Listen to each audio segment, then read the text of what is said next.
Corrector's Commentary with Cameron Lauder and Alex Stacey. Good evening, ladies and gentlemen. I'm Alex. Joining me is Cam. Hello. And this is Corrector's Commentary. Because we like ruining movies. Yeah, so we're going to be talking all the way through Alien. So we're those guys in the theater. Oh boy. The opinionated guys who have a lot to say about films. Mm-hmm. But not necessarily any qualifications to talk about them. I haven't really studied film. I've made a couple in quotations. So maybe we should talk a bit about that, where we come from. Oh, yeah. That we're both, amateur filmmakers. Yeah. Emphasis on amateur. Mm-hmm. I'm sure anybody listening to this is at least marginally familiar with who we are.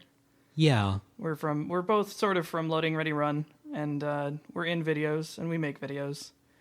And we like videos and movies. Yeah, and this is one of our favorites. Oh boy, is it ever. Yeah. I have not seen this movie in quite some time. I don't remember the last time I saw it. And I'm trying to remember the first time I saw it. It was probably way earlier than I should have. Yeah. Because this movie's fucking scary. Oh, it's terrifying. It's probably scary. Don't remember the first time I saw this movie. It might have been when I was 9 or 10, but I remember finding the novelization in my dad's study when I was much younger, probably 7 or 8, and reading it. Mm-hmm. That was a formative experience. More like destructive experience. It's like, oh boy, Daddy, I never want to go to space ever. And no one should ever go to space ever. Especially after watching this movie. So, let's get right into it. I am going to steal a technique that I saw on Riff Tracks, which is a method of syncing what we're saying and what the movie is saying so that you can experience this. Because we can't record or broadcast this movie because it's illegal. Mm-hmm. But if you legitimately acquire a copy of it and want to listen to us alongside, we will try to facilitate that. Mm-hmm. We believe in conversations. Mm-hmm. So, let me make sure that I'm going to get this right. In a couple of minutes, or a couple moments, I'm going to ask you to pause this audio track. Then what I need you to do is start the movie, and the first thing you should see is a 20th Century Fox logo. It'll play, and as soon as it's completely faded, unpause us. And you should be synced up. We'll try and replicate what Riff Tracks does and maybe try to say some lines from the movie if we remember to do that.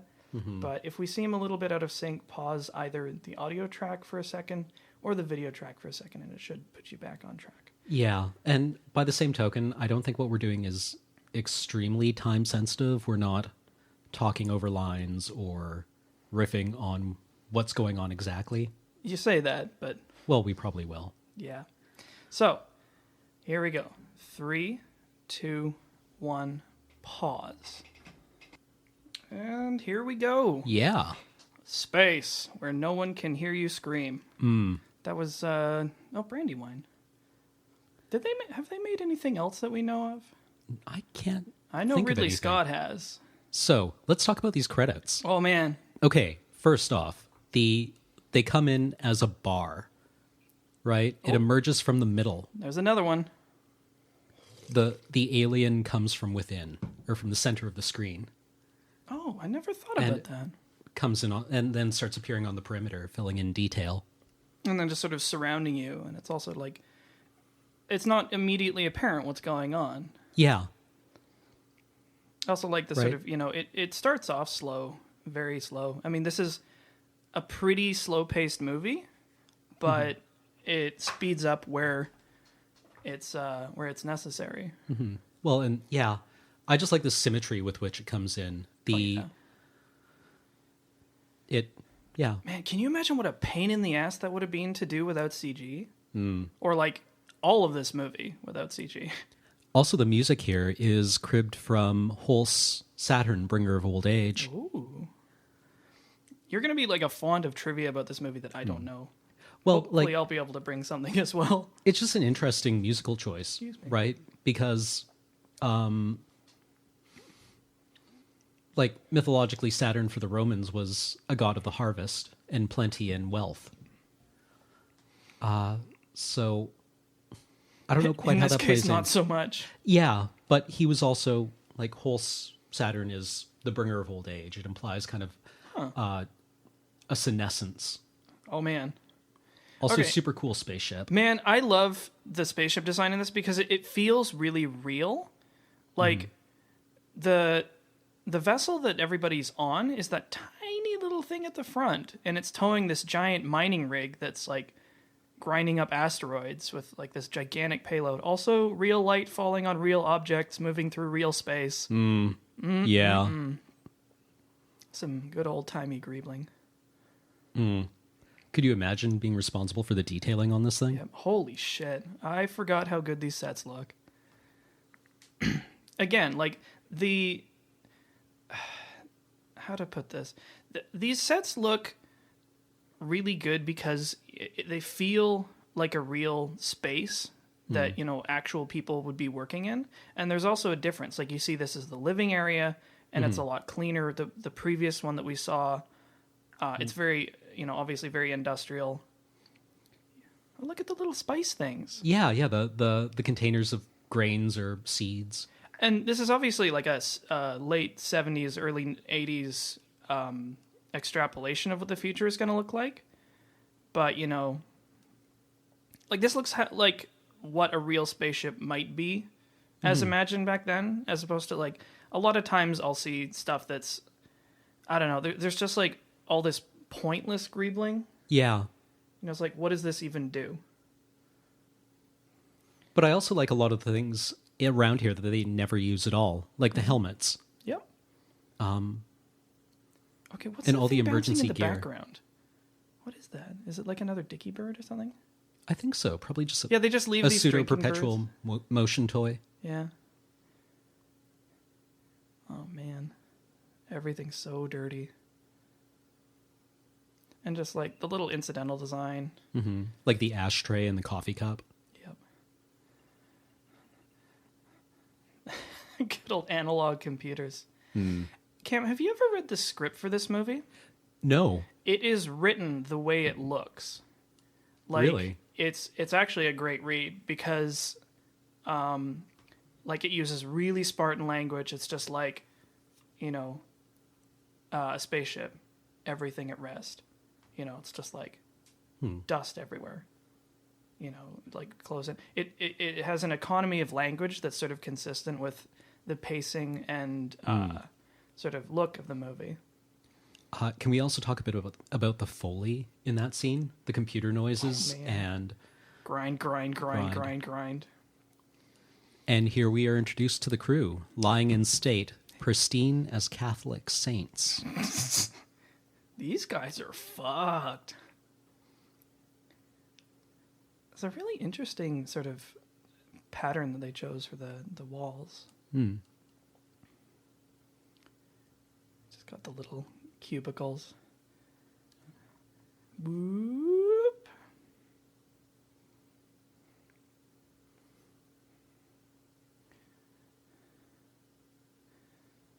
And then that fade shot, whereas before they were cuts. Yeah, it's like, using really simple filmmaking techniques to just sort of give the feel. It's like, oh, I'm getting up. It's so slow and bleh. I feel like poo. Poor John Hurt. He's about to have a really bad day. Well, so is everybody, but... But does this go into his character at all? Do you think the fact that he wakes up first, that he's a pioneer, or... Because this is not the main character. No. But he is very important for reasons that we'll see later. He's the second officer, right? Or the first officer? I do not remember anyone's ranks in this movie, so I'm sure it'll be revealed.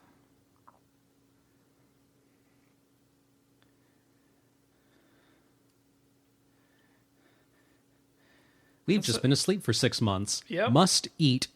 Must eat. And we have the crew that sort of matches the realism of the ship. Like, these people look like... They're like truckers. These people work. They're not like space heroes or, that kind of thing. They have much more in common with the the refinery workers from the abyss. Yeah, exactly. Which is kind of why they're so, interesting to see. Oh, yeah, here we go.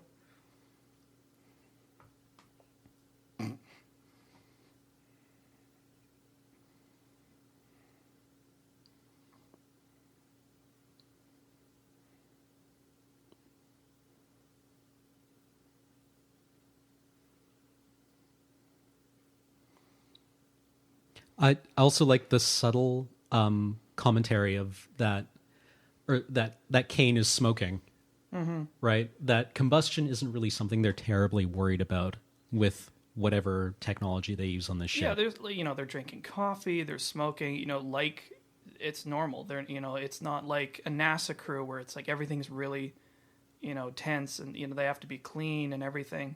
It's just like, yeah, whatever, this is a space truck. Mm-hmm. And I love these little procedures carried out with, just the sort of casual resigned, yeah. ease. That's a security procedure. He's just like, whatever, I've done this like 1,000 times, and it's like this kind of interesting thing. Again, another very pristine space. You can hear it breathing. Just one screen. Oh, no, wait, there's a bunch of them around. Hey, what's up? Do I have news for you? I wonder how they did these graphics, if it was just like on an optical printer or if this was like... Because there is some like super early CG in this, I think. Yeah, well... Just for the like landing trajectory? Yeah, the way the text comes in. And so, yeah, they all go into what they think is, what they're supposed to be doing, which is just like landing because their trip's over, right? Mm-hmm. They're all just like, yeah, this is... Uh-oh.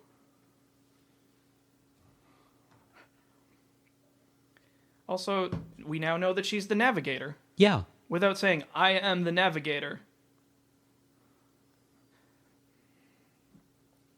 Kane's giving orders. Mm-hmm.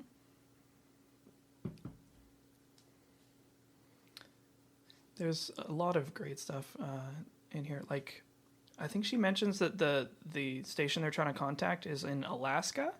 I thought it was Antarctica. Antarctica? Sorry, Yeah.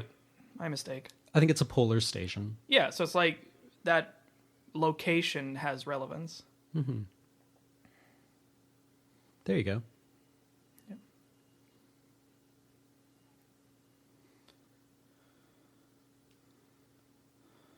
Zeta 2 Reticulae. Good name.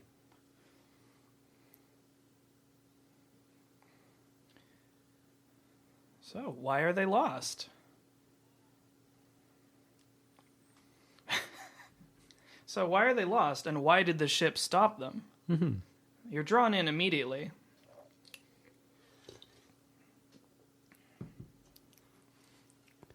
Also, Yaphet Kotto is huge. He's stooping in these scenes. Jeez.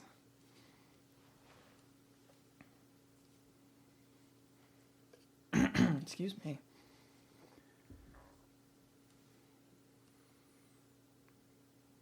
We now know that Ash is the newcomer. Yeah. And that these guys are douchebags, but they're not, like, unprofessional. Mm-hmm. Well, not to the extent that they would be thrown off the ship. Yeah, they have very carefully probed what they can and cannot get away with. Yeah.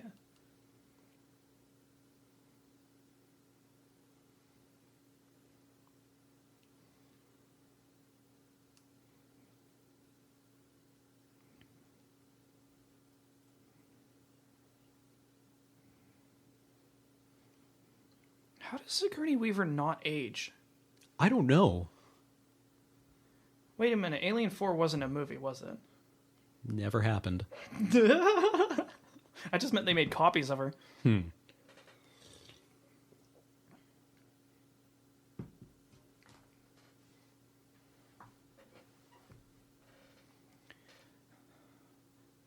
So now we have the relevance of them complaining earlier coming out. Mm-hmm.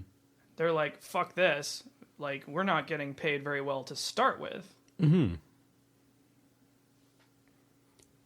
But this also feels like routine. Mm-hmm. That Brett and Parker make this argument a lot. Yeah.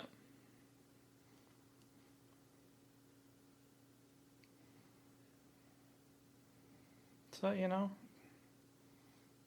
they don't have a choice about it. Yeah, it's like, you know, they're the kind of person that you would work with, that they do their job and they might even do it well, but they're just kind of dicks. Yeah. But they're not like actually a threat. Mm-hmm. I'm maybe drawing a slight parallel to Prometheus here, where people are actually a threat to that the they're mission they're on. completely lack of Yeah, that complete they're actually lack of just insane. professionalism. Yeah.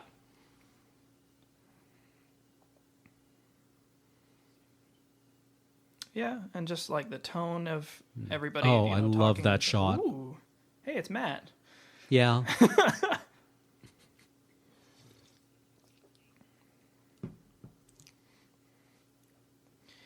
You know, I think the only thing that doesn't age so well about these movies is some of the compositing. But like, look at these models. Oh yeah, the models are timeless. They will always look good. And It's just the compositing might give them away. Yeah. That's what I think that, like, re-releases and, like... Oh, here's a little bit of trivia. Did you see that thing there? That display shows up in Blade Runner. Really? Oh, yeah. When the spinner is taking off, it's the same graphic. Yeah. A little bit of... We'll probably do Blade Runner at some point, because it's another one of my favorite sci-fi movies. Agreed. So, I mean, even this interface that they have there, it's like, it's really simple and actually looks kind of crappy. Mm-hmm. But, like, if anybody who's ever worked retail or something, they have those, like, shitty POS things with, like, the green screens because they work. They do what they have to. Why would you ever replace them? Yeah, exactly. Also, we'll see this sequence mirrored later in Aliens, only at about 10 times the speed. Oh, yeah. Like I said, this movie's not really in a big hurry. Mm-hmm. Little point lights. We're in for some chop. Also, I love the kitten picture on the side of the console. Well, they've made the ship theirs with like all this stuff that they, you know, sort of scatter around.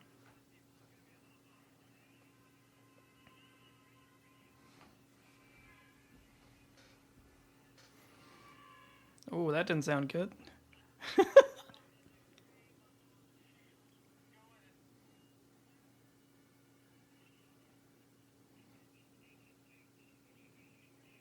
So, you know, you get a little bit of tension here. Mm-hmm. But if this was a haunted house movie, which it shares some of its DNA with, then this would be the part where the kids who arrive at the haunted house, their car breaks down, right? Or they run out of gas, or they have a flat tire. And they're kind of trapped here until whoever gets back from the gas station. Yeah. Well, like, their ship doesn't... I can't remember. Do they have some mechanical problems when they land? Yeah, they do. Excuse me.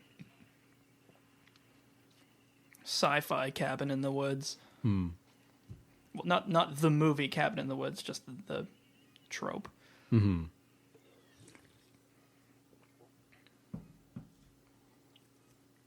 Man, I love reading about this back when Cinefex magazine was actually interesting, because they were like, yeah, we built all these models and like did this weird camera stuff instead of just like, this was CG, this was CG, these actors weren't real, this was CG. You know, it's not that I don't like CG, I just think it's like entirely overused. I love this. Uh-oh. And then crushing a boulder as it lands. Oh, geez, exploding consoles. From the Star Trek universe. Yep.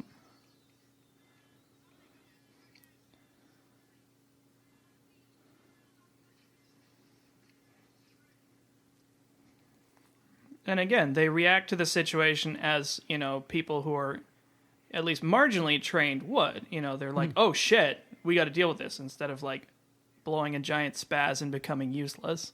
Mm-hmm. Unlike the hypothetical teenagers that, would be in the horror movie. Yeah.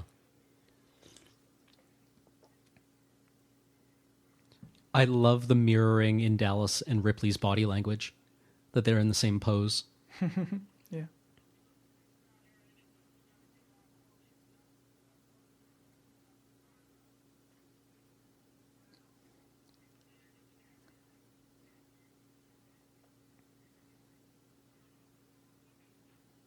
Yeah, there's just stuff everywhere.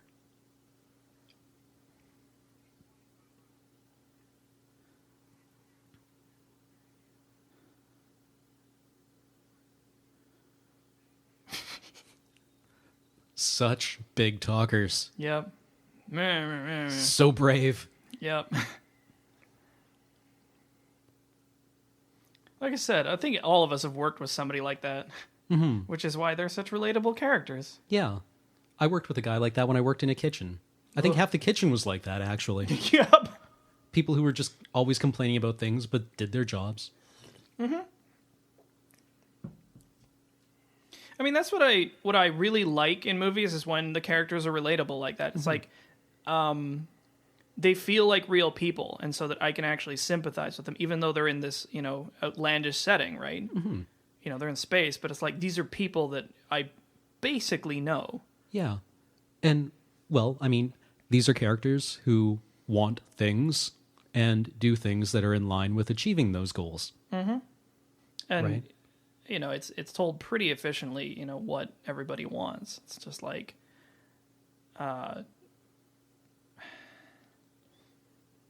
Right. Well, I mean, we know Parker and Brett are pretty mercenary. Yep. We know that Lambert's kind of a little squirrely. Most so of far, the rest Ash of has them Ash has been established as being new. Mm-hmm. I like how he describes the moon here being profoundly cold with a primordial atmosphere, which I think again plays into the musical choice. Saturn, bringer of old age. That there's something very ancient here. Yeah.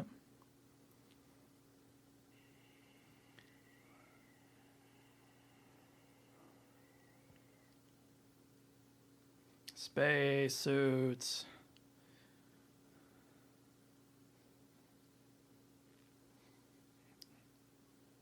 What the hell was that? Oh, right, it's cold. Mm-hmm. Just little visual cues for things that can't actually be shown. Oh man, what a nightmare. That looks awful. So, Mobius designed those suits, didn't he? I wouldn't be surprised. I'm pretty sure he did. Because they look amazing. They got yeah.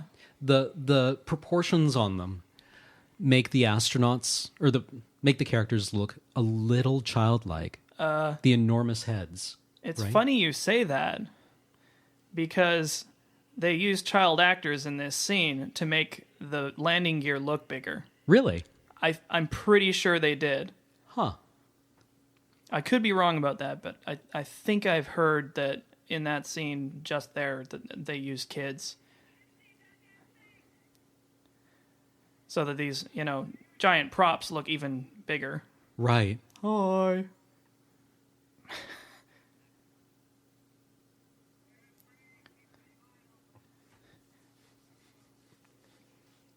Ash is pretty disarming at this point as well. He just seems like, a kind of bureaucratic, officious guy, but not really a douchebag.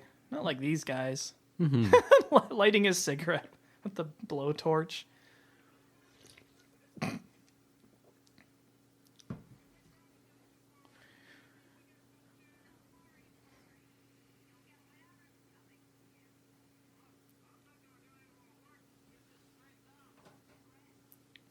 I love his shit-eating grin. They have no illusions about what's going on here.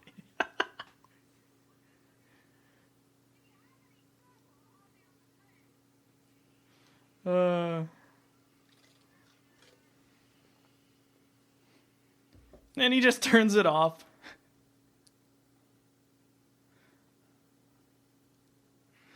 just back on. Whatever the hell that was. Oh, man. Yeah, they also, like, stick to their guns. Like, these guys are just, like, pissing and moaning the whole time about it. Oh, no, that's interesting. So, almost every sci-fi movie ever made, the helmets are lit from the inside.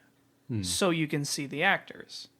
Which, to me, has always damaged the suspension of disbelief, because it's like, nobody would do that. You wouldn't be able to see.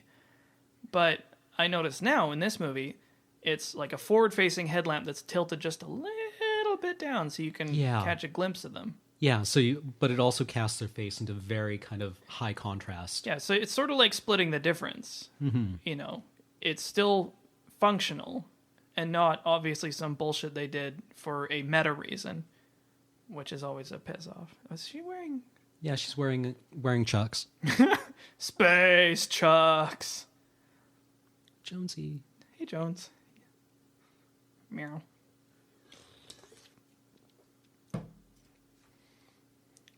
So very shortly, we're going to be introduced to another member of the all-star design team. One whose nightmarish works sort of probably got him this job. Yeah. Well, I remember reading multiple interviews with Dan O'Bannon and other people talking about how Giger became involved with this. Oh, yeah? And essentially this started off as just a very generic space horror movie with a boring monster and boring spaceships. And getting Giger brought on was apparently fairly difficult. Oh, man. Yikes. Like, what the fuck is that? Like, you want to talk about Alien. It doesn't even resemble anything on Earth. Like, what's the front? Like, what's the front? Like, what even is that? And, you know, the audience, you know, gets the same sensation that the characters do. It's like, what the fuck is that? Is it a ship? Is it, like, a space dildo? Is it alive? Both. Yeah. So, you know, it's like the alien design in this is, like, really, really alien. Like, it's so dissimilar from all the, you know, everything we've seen from the human sphere that it's just like, this is the unknown. Oh, and the voiceover there with Lambert saying, "Let's go home." and Ash telling them that they've come this far. You know, the little bit of coaching. I can't imagine why. The weird little, like, vein wires.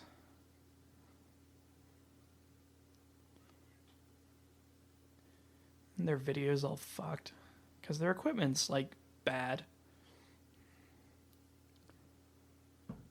So I feel like most of this is a matte painting, and then they built the vent entrances as a set.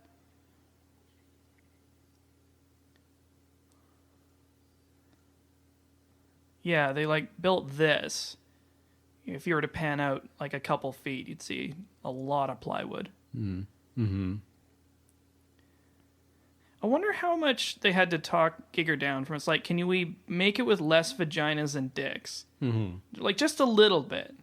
Yeah. Can we dial it down to a nice even 8 or 9? It's like, oh, fine. Oh, man. And then the interior mirrors the exterior. It's like, what the fuck is this? What builds something that looks like this? So, you know, you've got, it looks sort of like bone, sort of like tissue, but it's sort of black and chitinous. But it also shares some elements with the corridor in the Nostromo. Exactly. Right? It has the layout of a ship. It's like, I guess halls are universal. Maybe? Unless we're in the colon or something.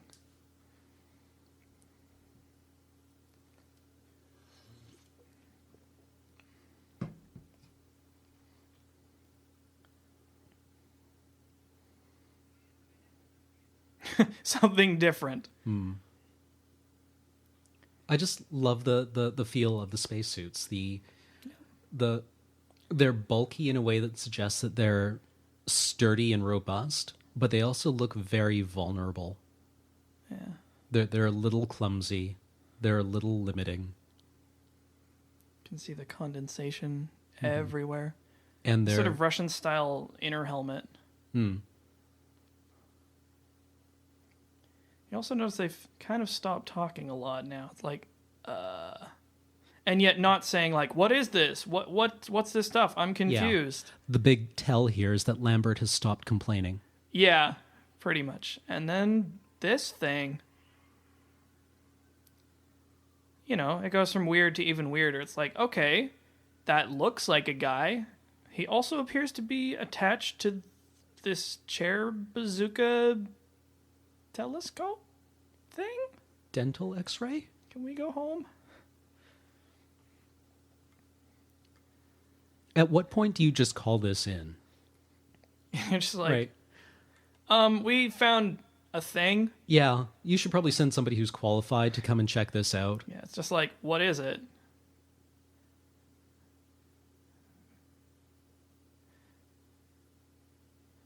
So they make what observations they can, which really just asks more questions than it answers. It's like, okay, welp.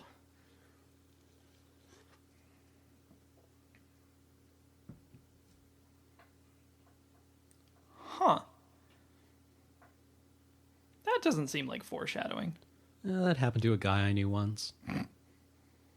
Chipotle? Yeah. Yeah. Arby's. Jesus. What a way to go. Her senses return to her, or sense of self-preservation. And, you know, like sensible people, they're probably about to go, but Kane's found a hole that he can crawl into. curiouser and curiouser.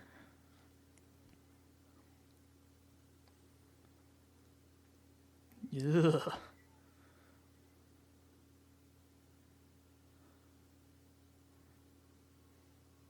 Yeah, so like Lambert has said several times that she wants to go, but she's also not in command.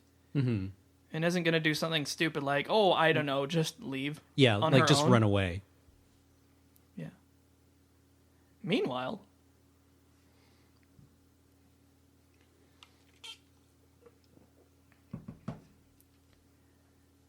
that sounds sensible. And at that point, Ripley realizes that Ash is not a person worth speaking to. Yep. And She again, doesn't even reply to it. She just clicks off the channel. again, he still hasn't done anything like overtly evil, and yet he is acting, you know, within the boundaries of, you know, what his character's motivation is. Mm-hmm. You know, he's not like twirling his mustache and wrapping, you know, winding his hands together. Mm-hmm. Why does a space truck need a science officer? Yeah, Or a space tugboat, I yeah, guess. pretty much. That's actually exactly what it is. Mm-hmm. Whoa, boy. Look at that. So this is interesting that you've got the blue field over this one area. The rest of them are shut off. Hmm. One of the things I loved about this movie is that they never explain what the fuck this stuff is or Yeah. why it's there. It's just, it's dangerous, it's weird, but its actual function is never actually explained, which I think, you know, makes it scarier. Because, like, even after the movie's over, it's like, what was that? Was it a weapon? Was it, like, I don't know. This is a great effect, by the way. Oh, yeah, This is a laser beam, like a laser that's traced across, like an actual laser. that's being rastered across the... Yeah, and then you just pour smoke into it, and you get this weird effect. Yeah, of looking through the cloud. Yeah. And then add to that a weird sound effect. That doesn't... Or is that actually maybe just like a... I don't even think that's a laser beam. Oops.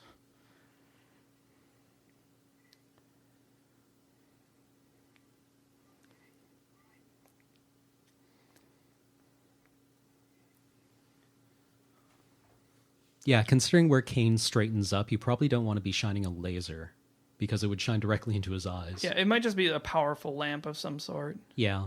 But it does actually look kind of like a laser. You probably wouldn't have been able to get a blue laser in 1979. Yeah. I always forget how old this movie is. Mm-hmm. Like, it's always felt like an 80s movie to me, but it's just barely not. Mm-hmm. Whoop. And again, Kane as a bit of a pioneer. Oh, I hadn't seen that before, with the condensation streaming up off of it. And then, the translucency. And there's something in there. I wonder what it is.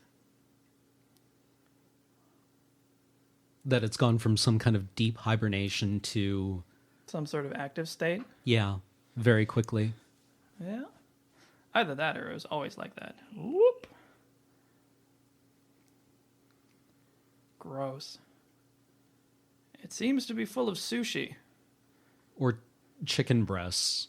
I wouldn't be surprised if that's what it was. I don't know what this was actually made out of. It looks like chicken. And then suddenly, a brief moment of extreme violence. Mm-hmm. Or at least rapid movement. You know, so the slow burn all up to that point is just like, shit! Yeah.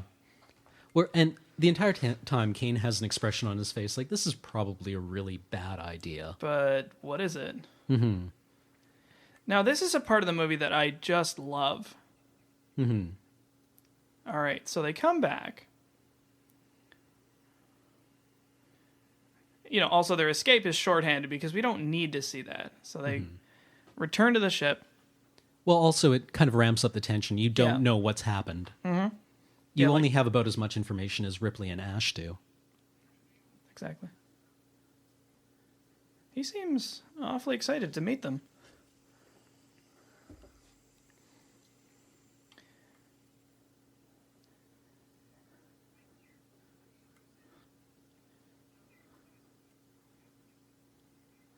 And so, what does she do? Mm-hmm.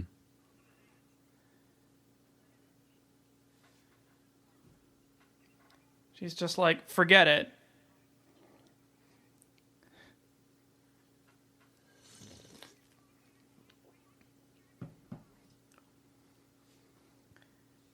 And she refuses because that's what you would do in this situation. It's like, forget it. Mm-hmm. Like, what the fuck is that?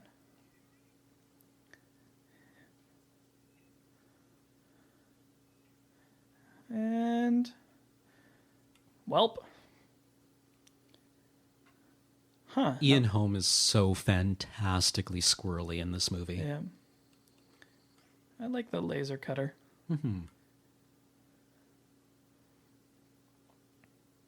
So we get a nice little close-up of like, it melted his helmet. Yeah. That's And his helmet is also all cloudy. unusual. Oh, Gigas.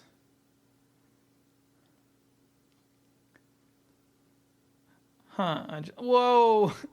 Yeah, and just little details, like he's drenched in sweat and breathing heavily.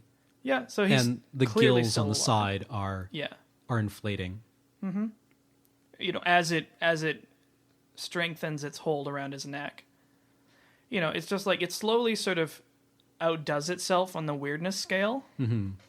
Also, its color is fantastic. Mm-hmm. Just that horrible, Like gross yellow. yeah, the color of. Okay, you know the synthetic burger patties that were recently done, the stem cell cloned hamburger, the synthetic meat, was that color, because that's the color of flesh without blood. Gross. So he...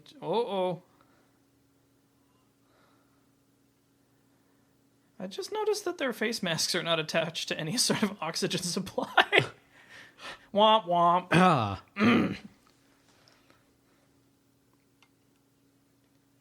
Yeah, why don't you freeze him, Ash?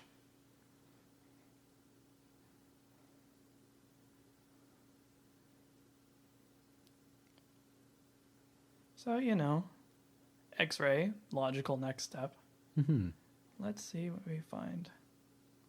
Yeah, it's not doing anything anyway.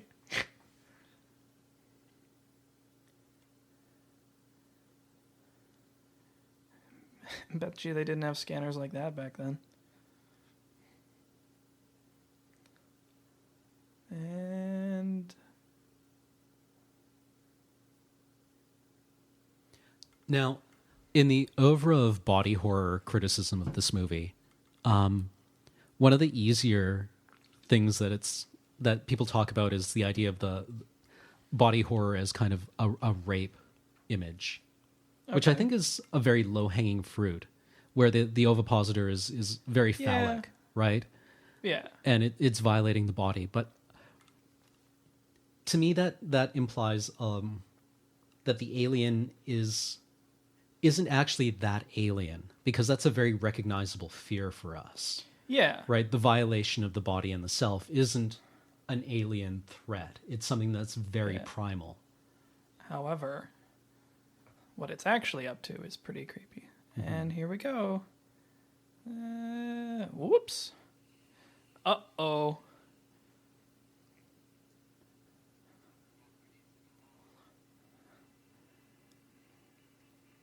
You know, again, a fairly simple set of effects that really triple underscores what a threat this is. Yeah, that's probably just dumping some acetone on like styrofoam. So yeah, they come to the next floor, it's burned right through.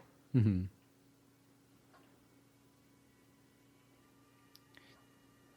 In the subsequent movies, they sort of tone down the power of that acid a little bit. But in this movie, it was a big deal. Just like how much power it has.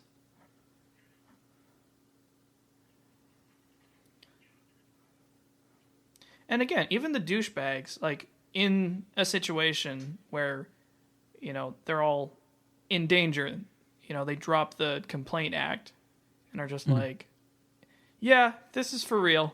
We're here to be part of the crew. Don't poke it. I wonder what that is. Jeegas. It's probably just a plastic that's been melted with a solvent. Yep.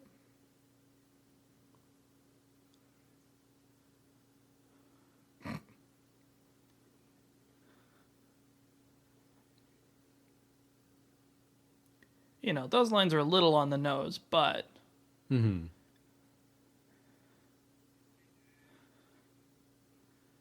His pen's fucked. He's like, what do you want me to do with this? I love his, like, awful shirt. Mm-hmm. Well, in this scene immediately afterwards of Parker and Brett working very diligently. Yeah, they're like, we have got to get the fuck out of here. Is that PBR? I don't know. No, it's some form of cheap, shitty beer. Yeah. Space beer. Yeah.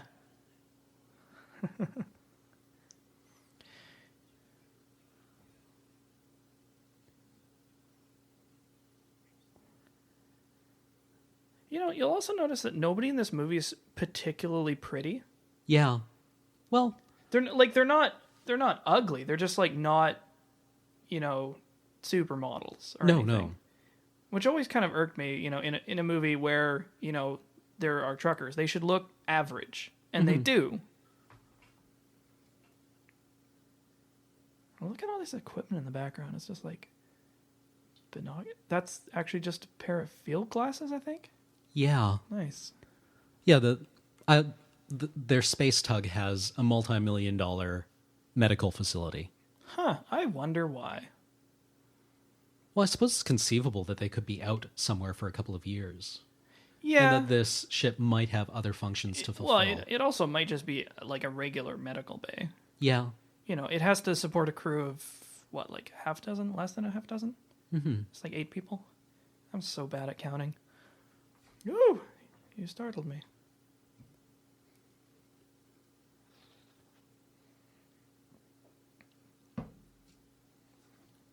But I'm not going to share any of my findings with you. You big jerk.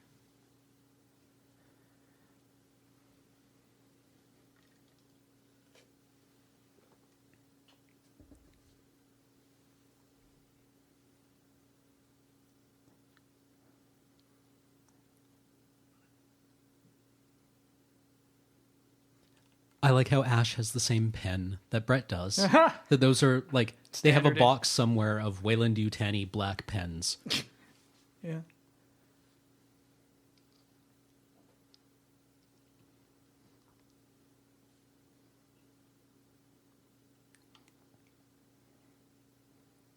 What does that mean? Not a whole lot. I don't know.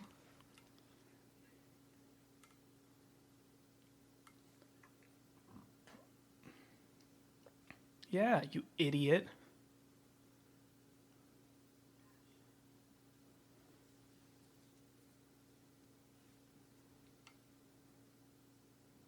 You forgot.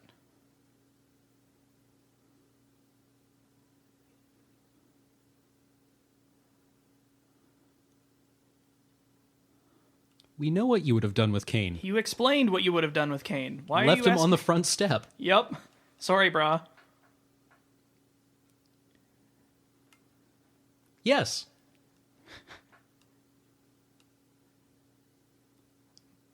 I bet you were.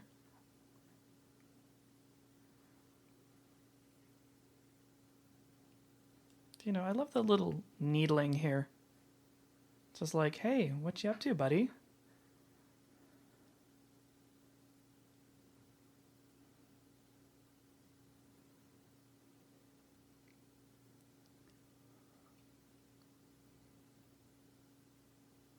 Boop. What is he drinking there? I have no idea. It looks like milk, but it's kind of...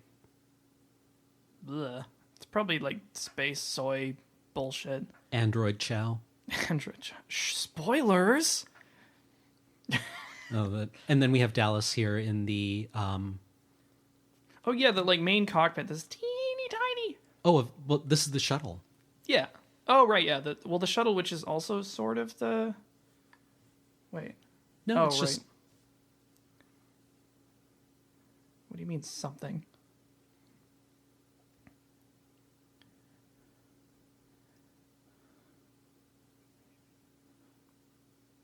I just like the idea that Dallas comes down here to hang out and be quiet. Listen to music.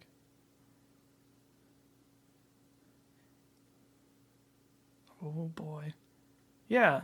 And again, you know, somehow ratcheting up the weirdness factor, it disappears. Where the fuck is it? This extremely dangerous, really alien thing is just, you know, gone. Yeah, I had the same experience the other night when I saw a spider run across my floor under my bed. Yep. Or you see a spider and then you look away for 2 seconds, look back, it's gone. It's like, where the fuck did it go? Mm-hmm. You know, something scary that you can see is made scarier by it moving to somewhere that you don't know where it is. Hmm. You're like, ha ha ha ha ha, burn the ship down. Break open the seppuku cabinet.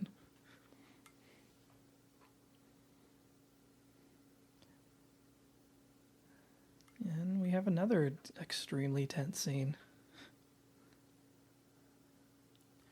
And notice nobody here has a weapon. And that there wasn't a conversation on screen about them saying, well, maybe we should get something to hit it with. Yeah. Right? Well, what are you going to... Hit it with what? It's going to burn through the hull. Exactly. We didn't need that conversation. Yeah. Yeah. Oh, right. Just remembering. Ugh. You know, again, this is a discomfort that I think people can be familiar with. Mm-hmm. Again, you know, it's like, I'm sure that the spider legs were intentional.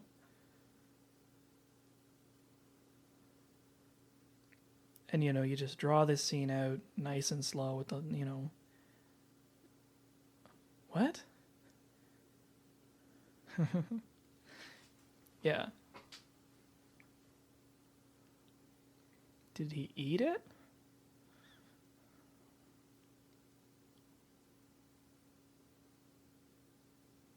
Boop. Oh, jeegus.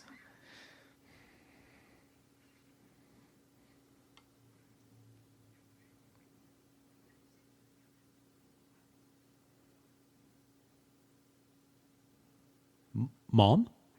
Mom, it's full of oysters.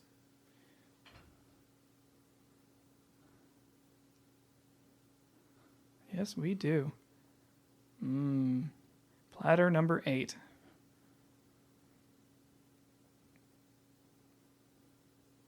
Gross.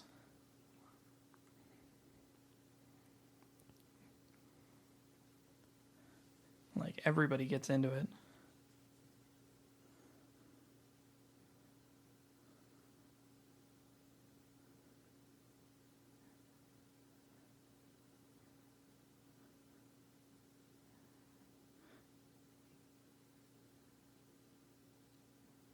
Seems like a reasonable assumption. Mm-hmm.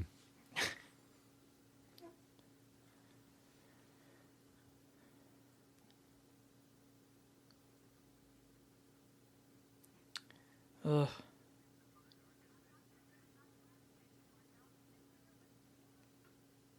Boof. I like that she just shuts the door in front of him.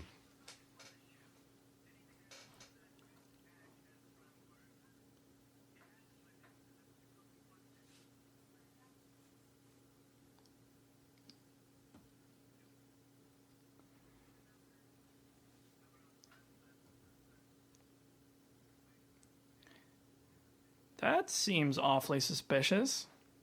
Yeah. Again, we were right about him being the new guy. Apparently he's the really new guy. The suspiciously new guy. But it also establishes that Ripley is a new guy as well. Mm-hmm.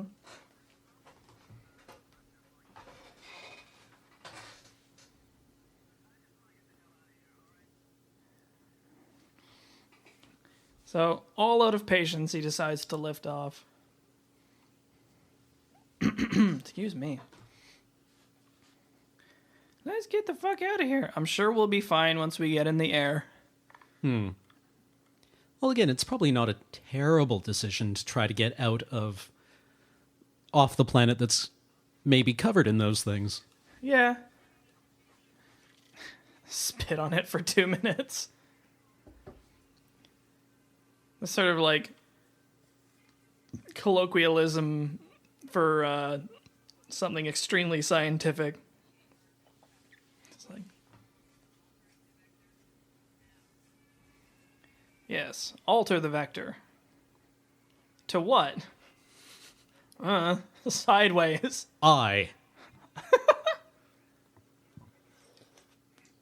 So this is the reverse of their landing, and you can, you can see there's a lot more tension. You know, it was very blasé the first time. Now they're just like, yep. It's subtle, but... Also that Ripley is commanding. Huh. Right? Ripley is giving orders here instead of Dallas or Kane. How about them apples? And they enjoy a brief taste of victory. Man.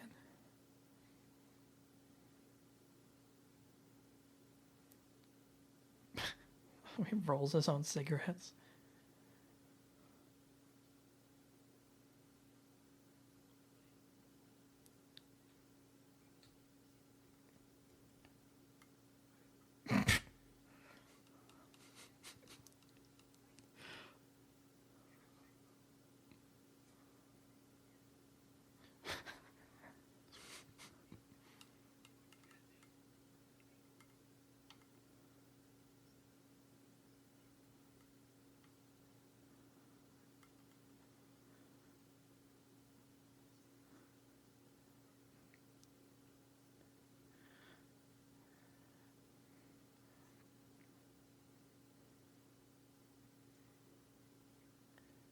Yeah.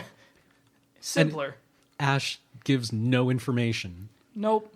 I also like that Dallas doesn't seem like a very effective captain. Yeah, or also- a very inspiring leader. And just boom. He's up and doing stuff now. That's okay.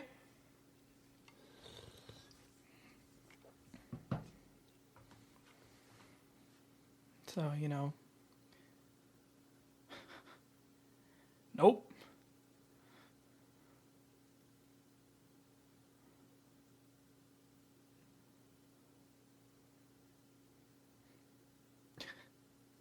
Is Parker still eating his breakfast? Or, wait. I'm so bad about everybody's names in this movie.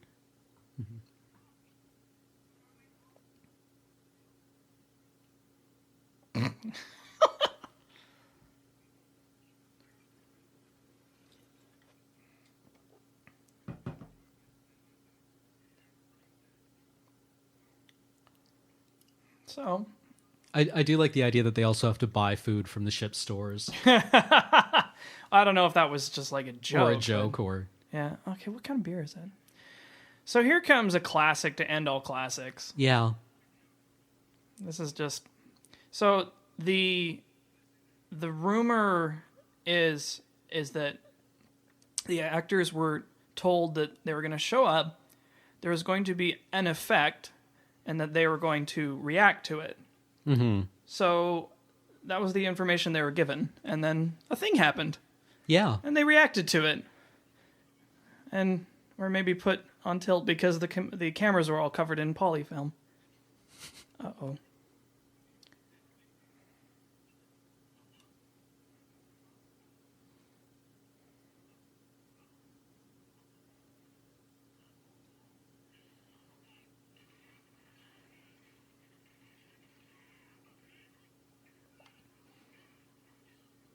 So they assume it's a seizure, which is why they're trying to force the spoon into his mouth, I guess. Mm-hmm. Which you're not supposed to do, right? I don't know.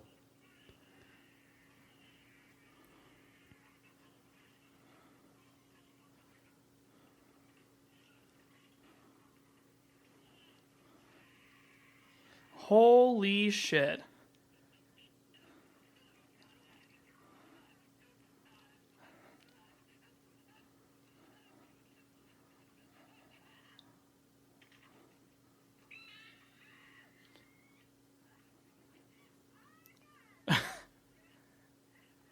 So that happened. You can see the little vein on the side of it, you know. He grabs a dinner fork or something. I like its steely teeth. Yeah. That's a good noise. And even Ash is just like, what the fuck?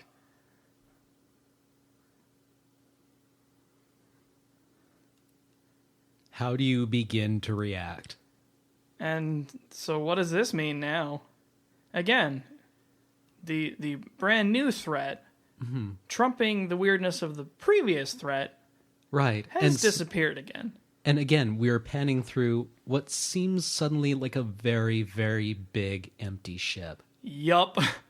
with a lot of places to hide. Mm-hmm.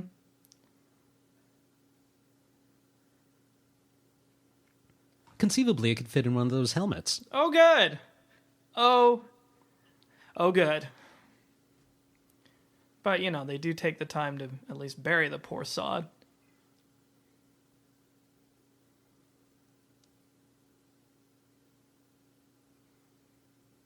Nope.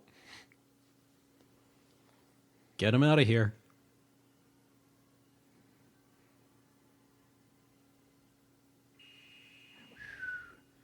It just smacks into the windshield. They're like, oh, good. So, like, every step of this movie is very clear what's going on and what's at stake. So, they now have a big problem. A big, very clear problem. And so now they're going to try and figure out what to do with that. And there we go. They don't even need to have the discussion. We just cut right to what they've thrown together. Mm-hmm.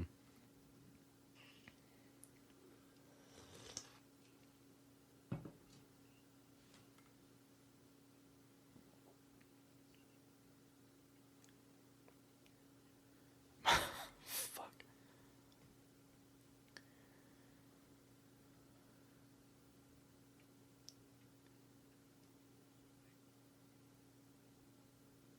A certain distance.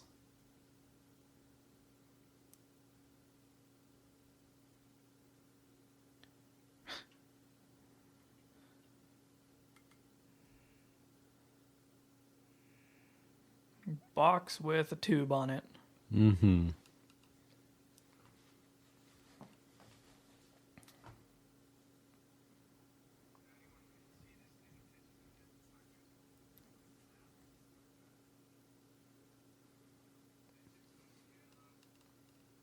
Parker doesn't laugh at that. Nope. Well, it's not a laughing time now. I think all their humor is used up.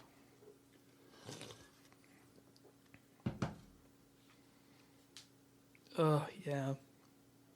So yeah, like all these corridors that you've seen throughout the whole movie are suddenly just this horrible rat's nest of hiding spots.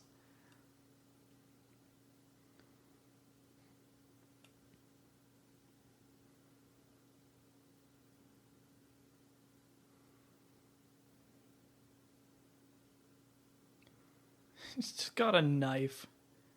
What the fuck's that gonna do? But, you know, it's like they cobbled together, you know, what they could manage. Again, realistic.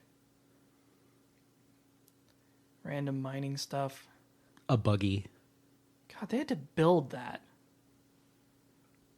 And she doesn't stray far, I just realized. Yeah. It's like, she goes into the next room, looks around for a second, and then immediately it's like, comes oh, back. right, you guys are back here. I'm not going to fucking wander off. You know, there's a lot that can be learned from some of these, like, older, better movies. That's the point at which, you know, I just go insane watching a lot of movies, is when people act in a way not consistent with reality. Mm-hmm. It's like, I will just wander off by myself. It's like, no, I think I'll stick close to these guys, because that's sensible. Yeah. Well, Kane was the only one who really seemed to have that personality trait. Yeah. Right. And he wasn't even behaving recklessly. He was just curious. behaving curiously.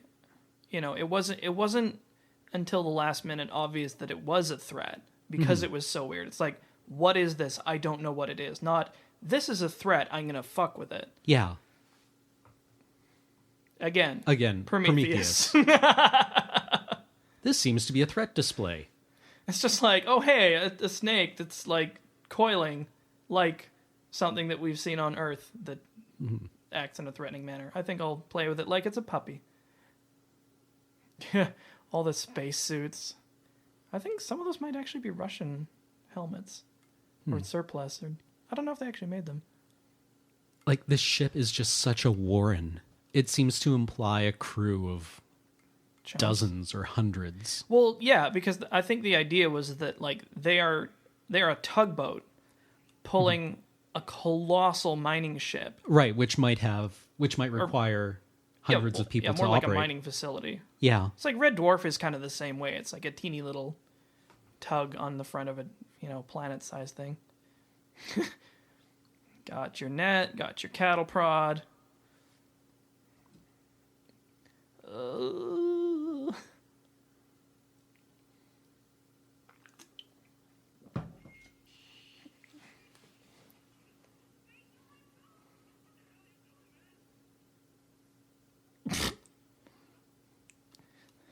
There's the nervous laughter. Who put the cat in a locker? I don't know.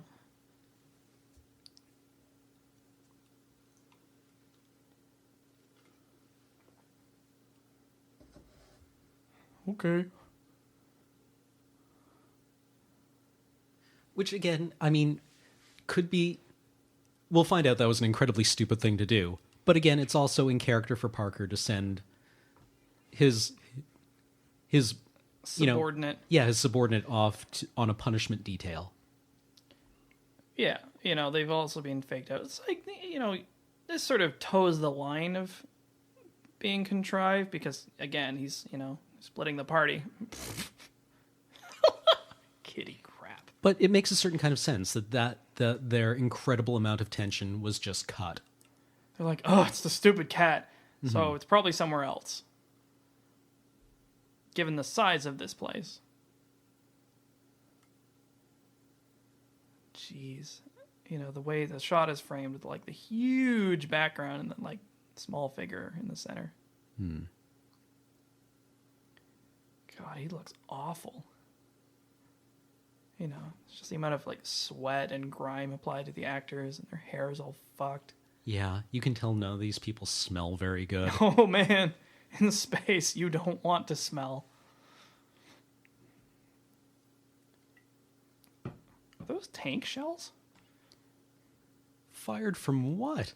I always trying to identify the pieces Yeah. of the props that they used. I'd buy naval shells, maybe. It's like, God damn it.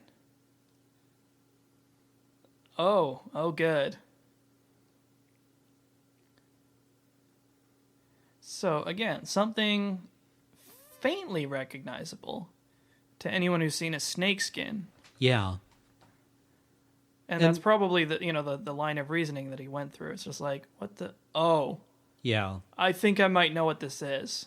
Or have a decent idea. Well, and what it implies. Exactly. Right? That it's growing. Mm-hmm.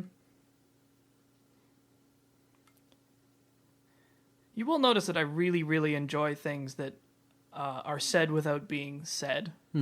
Well, that there's a lot of data compression. Yeah, that's one of the reasons I like this movie. You'll notice that the dialogue is almost non-existent, and everything that's there kind of serves a purpose. Are you doing what I'm doing? Huh? Looking for the alien in this shot? Apparently it's visible. Is it? Yeah. I've never seen it looked before. Let's have a look. Also, jangling chains, super creepy. Also, probably something that would be there. You know, it's like maybe they're for hoisting stuff. Or for turning a valve that's located near the ceiling. Yeah. I don't know why it's raining, though. Condensation? Well, he's also walking under it as if it's no big deal, so he clearly knows that it's harmless. Mm-hmm. Again, just one of those weird, slightly unusual things that is just, this is what the ship's like. Wow.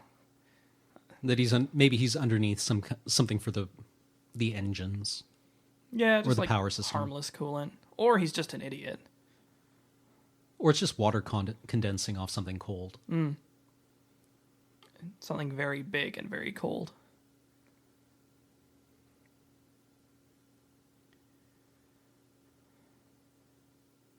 Yeah, again, here we are taking a long time ratcheting it up. There's just like nothing happening and, a little bit of noise. Oh, dear. Excuse me. Meow. And, you don't quite see what it is. Mm-hmm. You don't know what this is yet. Like, what is this shape? It's clearly the alien, but... the music is telling us that, but it's like, we see, most of it's out of focus, and, oh dear.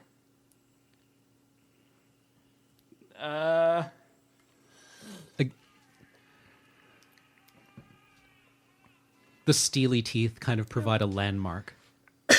We know those were teeth because we saw them. And this part, look at his lips trembling.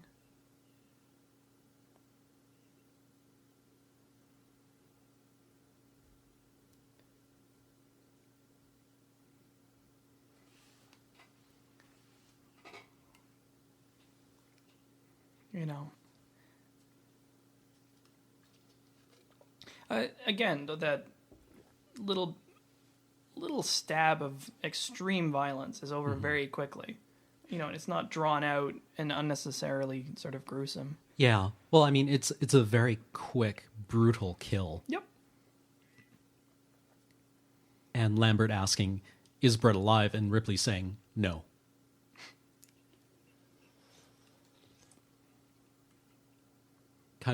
Kind of confirms what we thought we saw in that split second. Yeah.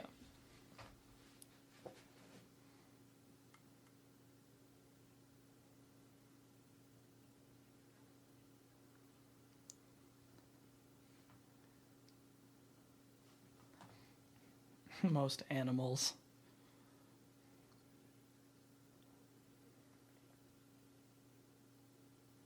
Yeah. The change in time in Parker's estimations Yeah. speaks again to his high level of competency And at his low job. level of motivation. Mm-hmm. Yeah. Well, like earlier in the movie, if he had been asked to throw something together, I'd imagine him saying, 6 to 7 hours. Yeah. To And rig now it's just together. like, no, 20 minutes. Mm-hmm. It's like, I will make that happen. And also, like, incinerator units, not like flamethrowers, but just like some sort of item that they could conceivably have or cobble together. Yeah. You know, it's a mining ship. They'll have propane, acetylene, all that shit. Mm-hmm.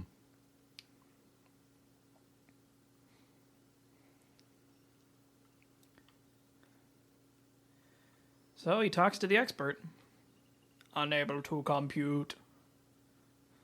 I like how he can ask Mother these questions in conversational English, and it will be able to parse what he's asking. Yeah.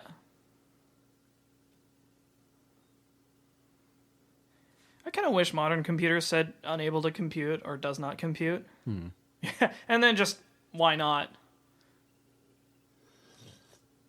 He's getting nowhere with this computer, so, you know, he just has the flippant question. But again, these are questions he thinks he can ask it. Oh, I love that siren. The sound design of this movie is fucking sweet. Ah, it's so bright. Oh god. Oh, the iris valves are so good. Oh man. This is just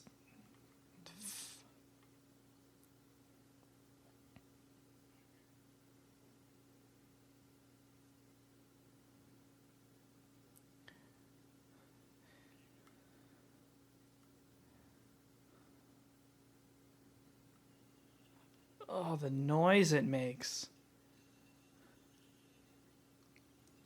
I mean, we've seen this movie multiple times, so we know. But the first people seeing that probably imagined that could sever a limb. Yeah. It's just like a creepy piece of, you know, set dressing. Mm-hmm. Well, it's very gothic. Yeah. Or Baroque. I don't know. And also just like the way this shot is lit with, you know, the flame and, you know, him holding the flashlight, you know, and obviously struggling. Yeah, it's like teeny tiny. He can't actually... Oh, there goes his headset. That was probably something that just incidentally happened they decided to go with.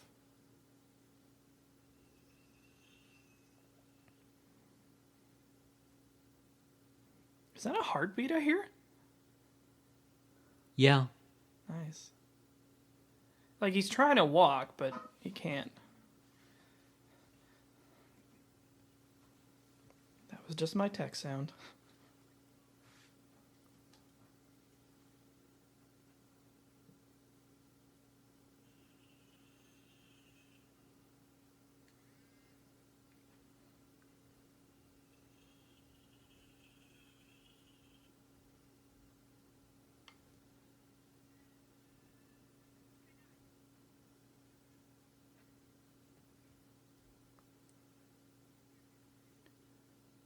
Somewhere.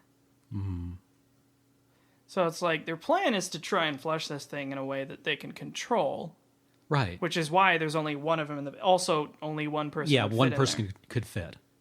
That's it. Yeah, there's a reason they didn't send two people, because it would have been impossible for them to maneuver. Mm-hmm. 2 flamethrowers in an enclosed space seems like an extraordinarily bad idea. And what a relief it must be for Dallas to be in this small space where he can actually stand. Yeah. Foosh. And the tremendous amount of heat that these things are putting out. Yeah. In a movie where everyone is already sweating and unhappy. I gotta tell you, I took a special effects course. Fire is a lot hotter than you expect. Like, we set off one of those like giant orange fireball explosions from like 100 feet away, and it was like being punched with a sauna. Oh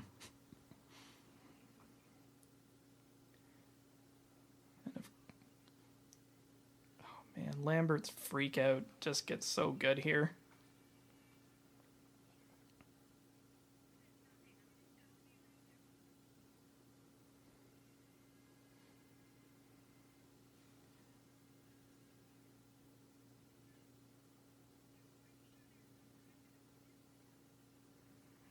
It is there. Oh, jeez. Yeah, they're like trying to zero in on this, unknown target using shitty equipment. And they know they've found it. Yeah. The thing is, like, they're really trying to the best of their ability, which is not very much. But they're totally helpless. Yep. From where? Yeah, from which direction? There's like 4. Yeah, he's at like this junction where it can be above, below, or side to side. And he's abandoned his weapon now. Just like, fuck it, run. I like the cuts to Ash's face as well, just like the no or subdued reaction. Bah! You know, we see it for a second.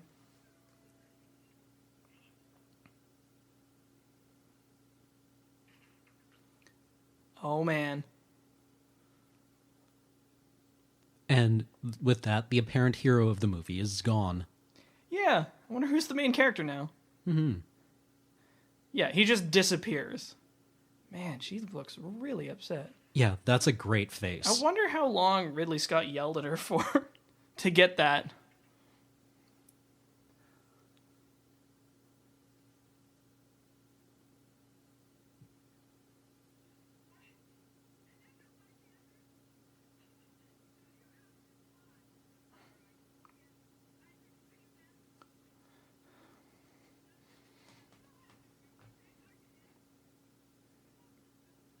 That is some good acting. Yeah.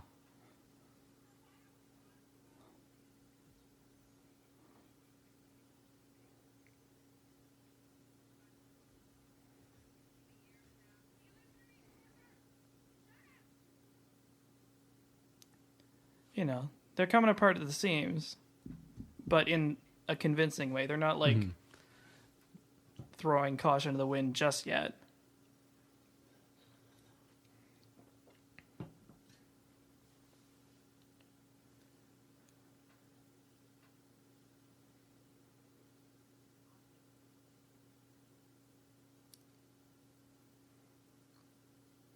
Jeez, there's like 4 of them left now. Yeah.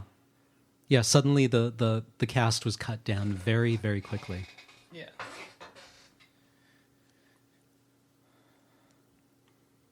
Yeah, 4 crew members left, of which 2 seem trustworthy. Because Lambert's not with us anymore, and Ash has never been with us. Yep. What does collating even mean, Ash?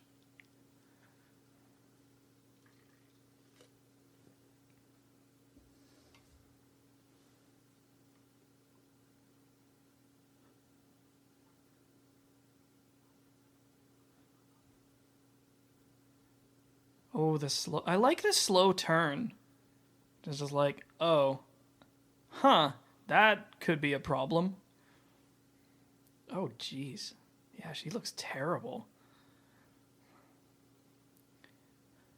It's going all army style. Yeah. No combat training, but, you know. Parker has definitely played some Call of Duty. Yeah, it's like he's jumping around like, you know, somebody, again, who's watched some war movies. He doesn't know what he's doing, but he's trying to make believe. It's like whistling in the dark, right? Yeah. It makes him feel better. Yep. Don't understand why the chair has to pivot before the whole thing works. Maybe it's a giant key that you sit on. Huh. I could see that fitting into the kind of weird, ornate, Baroque design of this ship. Yeah.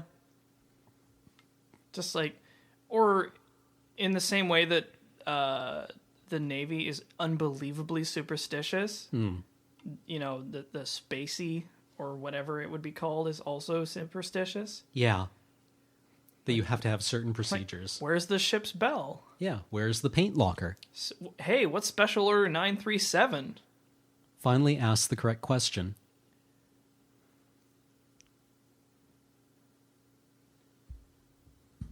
Uh-oh.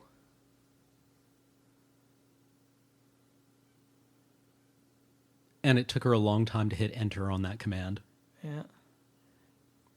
Oh, boy. Secondary. Holy shit, where did he come from? That.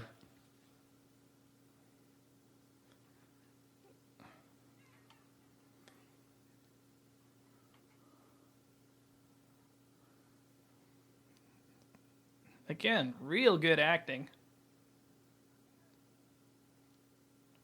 It's just like all of a sudden it all makes sense.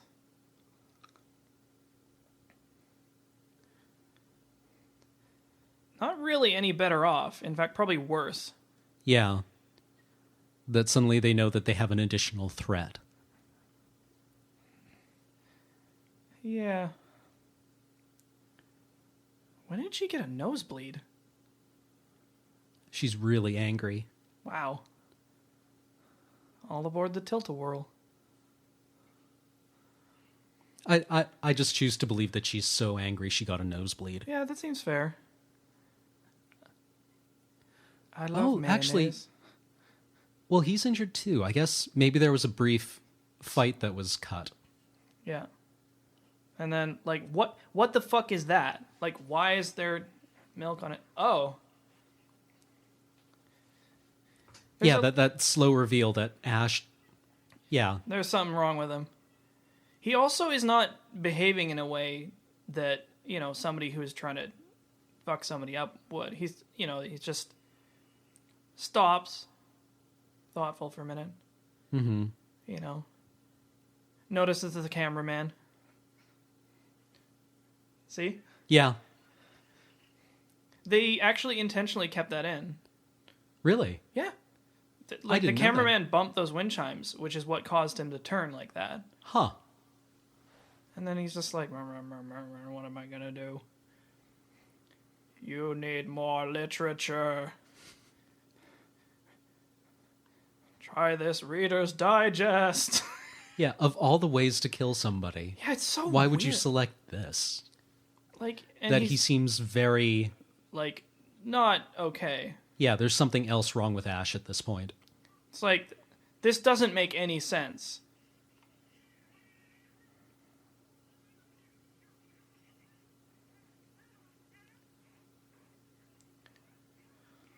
And also, he's super strong.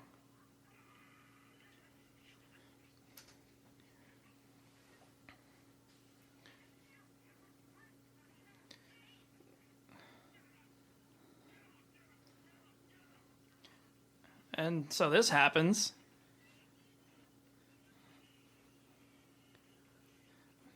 Milk. Which seems probably related to the same stage directions that Pris was given in Blade Runner. Yeah, just flip out.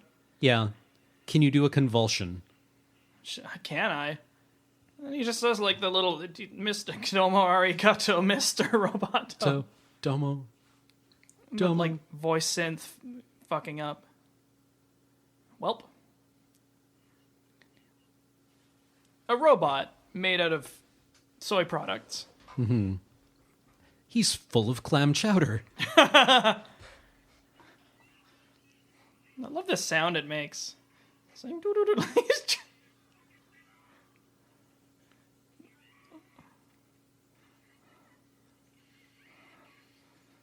Oh boy.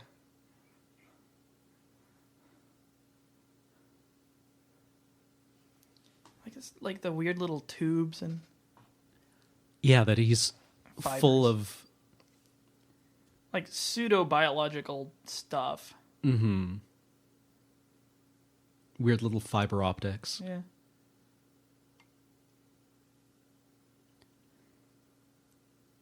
Which I assume makes sense unless you want him to be anomalously heavy. Yeah. This also sort of kicks off the Alien franchise tradition of the androids always getting torn to pieces. It's just kind of a thing they do. Again, outdoing its own weirdness, this movie. Hi. It does a body good.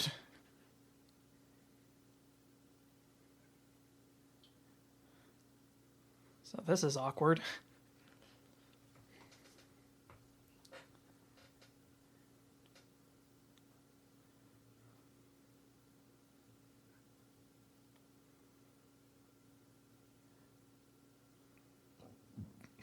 Rescinded.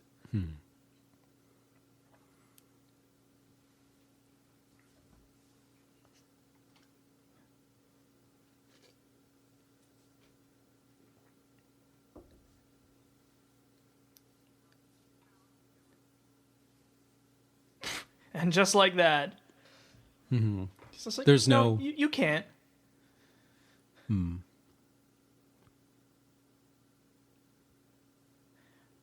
like how he seems to know a lot more than he lets on. But then again, he's extrapolating a bit here. Yeah.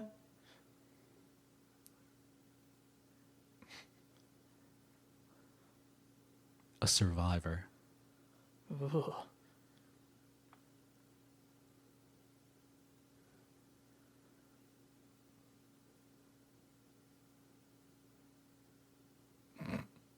Delusions of morality.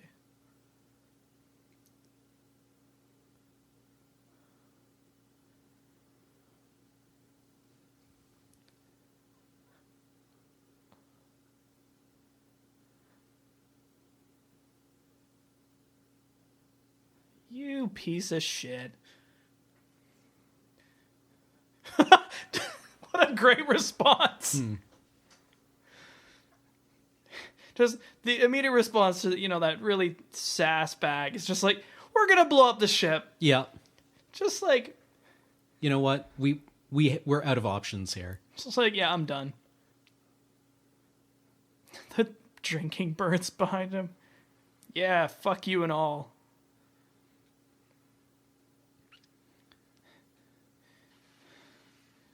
Boosh.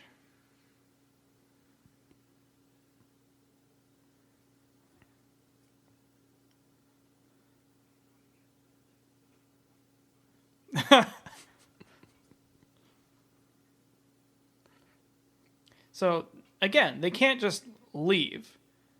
They're traveling together to get enough supplies to maybe survive on this lifeboat. Mm-hmm. So they have a job to do first.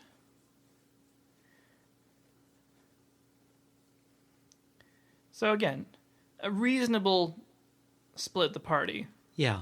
At some point, you have to... Yeah. You have a job that needs to be done. Yeah.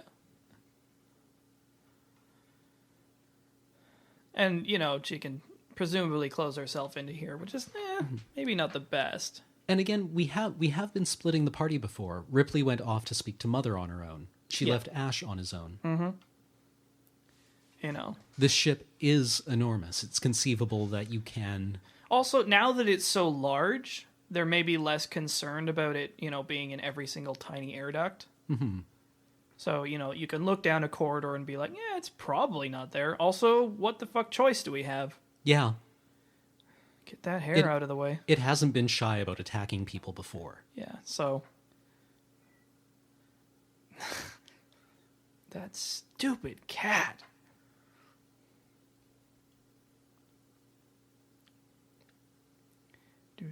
Oh, yeah, this is the set from before. I'm glad they got some mileage out of it. It's always a tragedy when they have, is that a helicopter? Or some sort of, miscellaneous device that's never really explained? I don't know. It kind of looks like it's a flying machine of some kind. Possibly. An ornithopter, if you will. Which they are now ransacking for coolant. So, they're sticking close as they can. Well, this is a scene that was also kind of cribbed in Event Horizon, where they're pulling the oxygen scrubbers out of the reactor room for some reason. Yeah. That seems weird. Anyways, they're collecting cylinders. Yeah. They're on a fetch quest. Give me, 10 space bear asses, and then you can go. Crispy basilisk urethras. Ugh. Yeah, you can see from, their position, they are sticking together like glue now. Mm-hmm. Still playing the tough guy.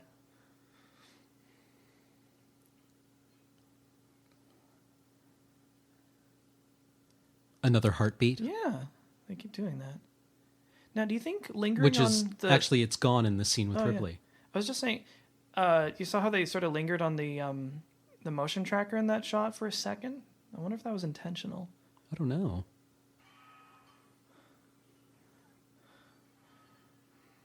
And here they are making a gratuitous amount of noise. Yeah. Some weird stuff on the monitors.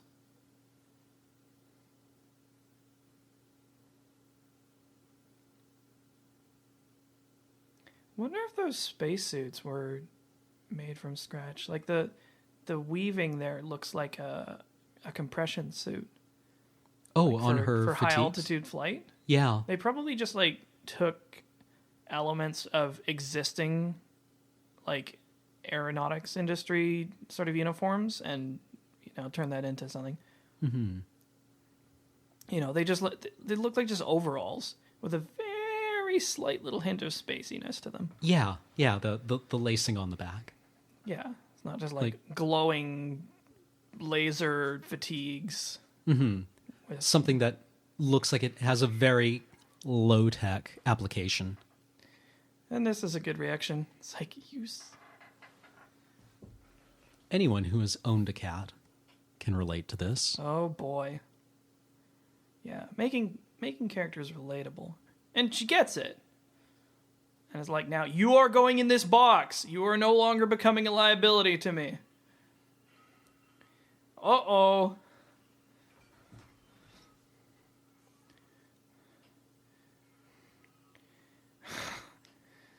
Yikes. That's a good... Oh, boy.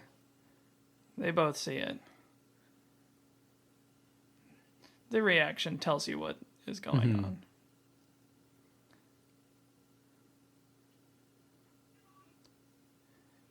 Just like you only pick up on the high points of the voice, like the maximum volume. So I was told by a clever guy once that the way you make something really horrifying is you mix in a little bit of something beautiful, which we'll see in a second.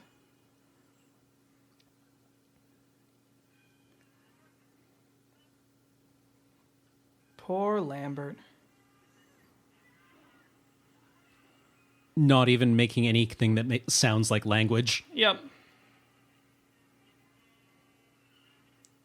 Here we see Parker trying to be a hero, Yep. which Dallas told him not to do. Yeah. Well, oh boy. I'm a goblin fish. Or goblin shark. Or, well, nothing recognizable from Earth. Mm-hmm. You just see it for a split second, but oh boy. So, the tail comes up between her legs. And then it cuts.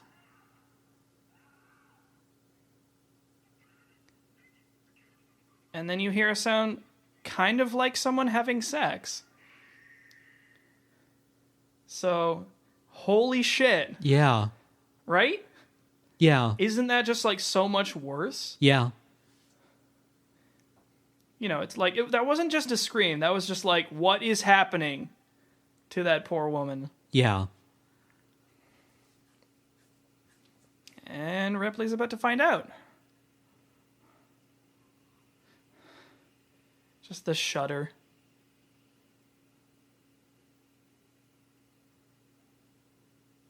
Doesn't even take the lamp. Mm-hmm. So we have a little bit of the shaky cam. Oh, I love this procedure. Yeah. This is like one of my manually favorite parts of the whole movie. The thumb screws and... So here's the thing. In a lot of sci-fi movies, the trope of having the self-destruct system is often there. In this movie, I really feel that it makes a lot of sense, because what she's doing is shutting off all the coolant systems for the nuclear reactor. Mm-hmm. It's not like a giant bomb that's there to, destroy the ship. It's just she's withdrawing a safety feature. Yeah. And then it will, take care of itself. It's like, it actually says on there, emergency scuttle. Mm-hmm. Yeah, like, not self-destruct, but scuttle. Like a ship. You just knock a hole in the bottom and it sinks. In space, you turn off the safety features of, whatever its propulsion system is, and the whole thing melts down and blows up. And just the amount of work she has to do to even activate this, it's just like, you are not going to do this by accident. Ever, ever, ever. Love this siren. Also, the ship's voice. Oh, yeah. I just actually finger quoted there. The recorded voice is very good. Yeah. Also, the emergency failsafe, which is not that we won't let you turn this off. It's like, you can't. Like, it's gone too far. You can't reverse this after 5 minutes. And also, like the steam spraying everywhere sort of implies that, yeah, it's bleeding coolant everywhere. Mm-hmm. Maybe not a very good design feature, but... the ship's exploding. Yep. Right? That after 5 minutes, the meltdown is complete. It will just take 5 more minutes for it to be utterly lethal. Yeah. All right, time to GTFO. All I gotta do is get to the shuttle. I like just the clumsy running and struggling. Again, it's the weird space cat carrier looks heavy and clumsy, and it's got also a moving animal inside of it, which is throwing its balance off. She's not incompetent. Like, everything that's happened up to this point really has put her in this state, which I think is really convincing. Yeah. The Ripley strobe, Uh-oh. Nope.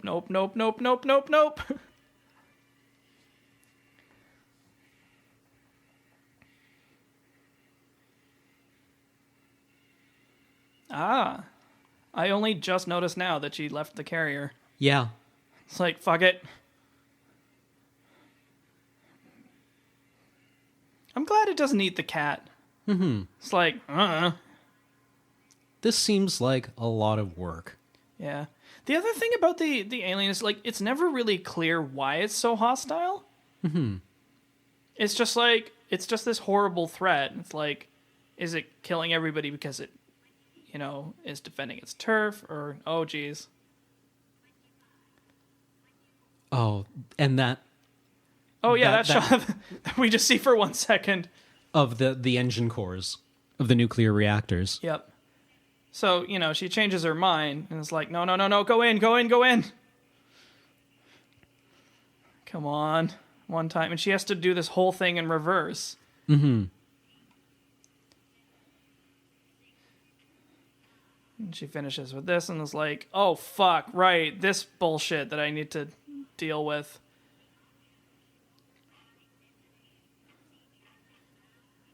And it's too late.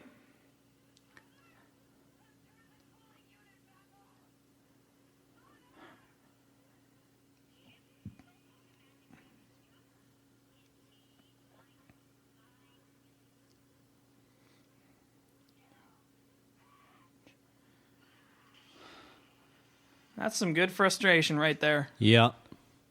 And again, like, lashing out like that without the wind-up of the rest of the movie would be contrived. Right. But she's, like, really just starting to fall apart as a person. Mm-hmm. At least, psychologically speaking. Yeah, we feel this frustration. Yeah. Because, like, nothing's going right. And it just keeps getting worse. Jeez, look at that sweat. Nice kicks.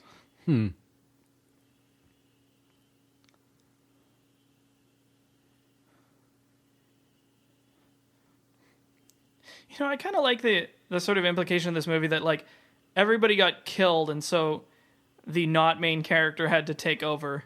Yeah. That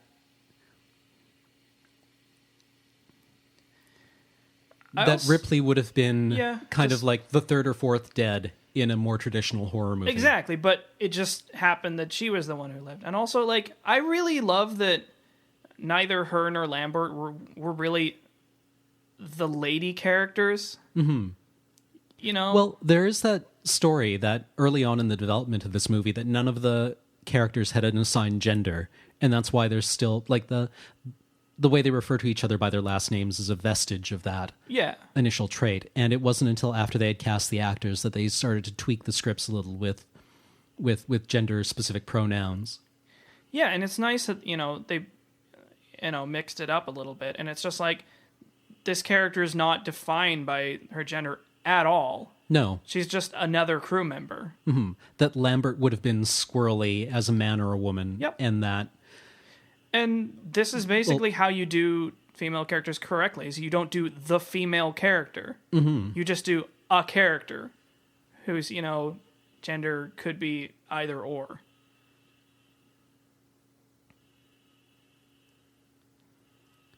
I like the idea that this film's gender neutrality points to a much more futuristic society than a lot of the spaceship sets would do otherwise. Yeah, again, like this was also made like at the end of the 70s.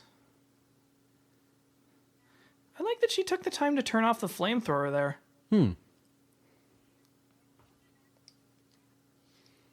It's like, okay, hey, look at those ducts. It seemed familiar somehow. Yeah, I don't know where I've seen those. So now she's got to start the ship herself. Very carefully. And go through all this other procedure. I love the clamps on the ships. Yeah. How the explosive bolts throw them off almost instantaneously, like we saw when the Nostromo separated from the mining platform. She's got to wait for this stupid docking, arm to lower it. Okay.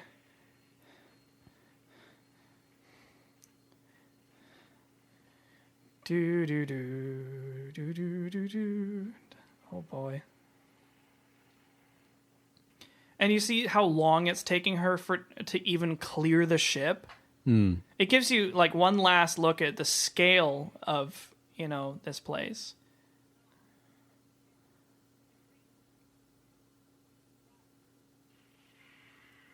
Kaboom. I think it was the last time I watched this that I realized why it explodes 3 times. Oh? Because there's 3 pylons on that structure. Oh. So it's like if there was, a power system for each of them, this is them all destructing. At least that's what I assume is going on.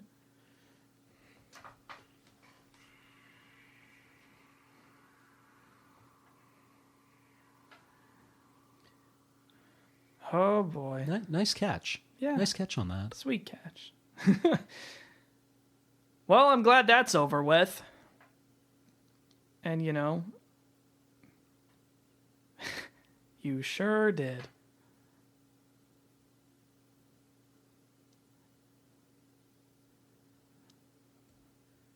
It's a little bitter victory. Mm-hmm. And, we start to wind down. We get the, relief music. Everything's cool now. Yeah. Not a thing can go wrong.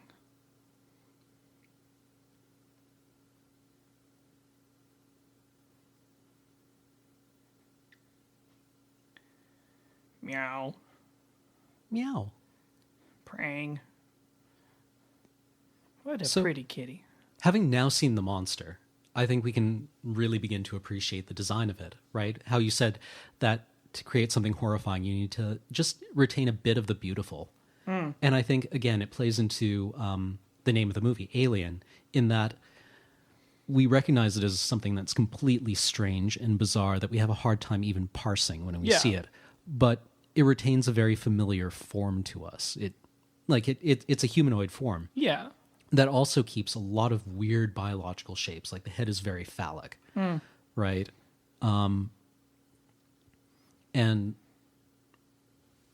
we recognize some kind of terrible purpose in some of its biology.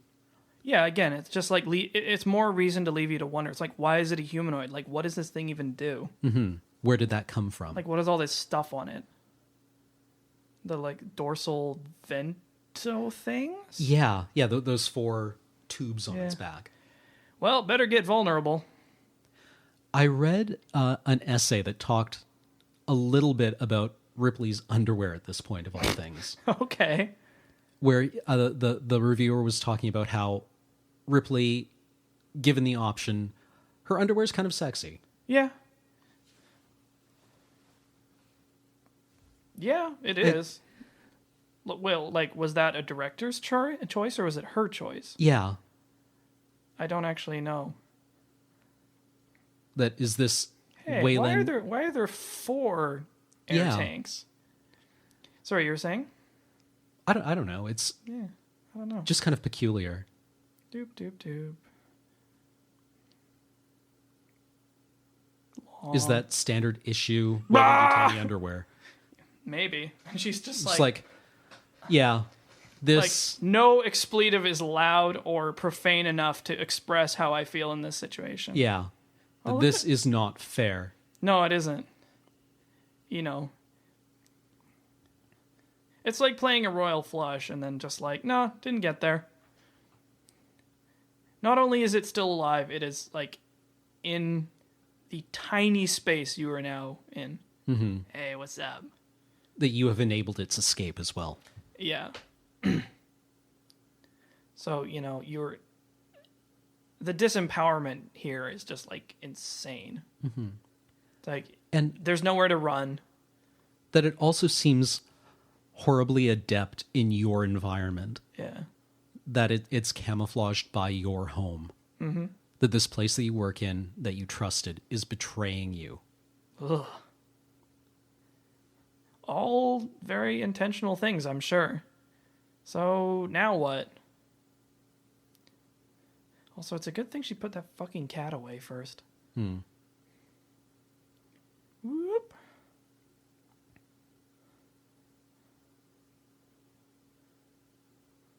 And of all the tools in this closet, she doesn't go for the axe. No, because that would be dumb. Yeah. There's a lot of hatchets in that closet. Yeah. I never noticed that before. Blarg.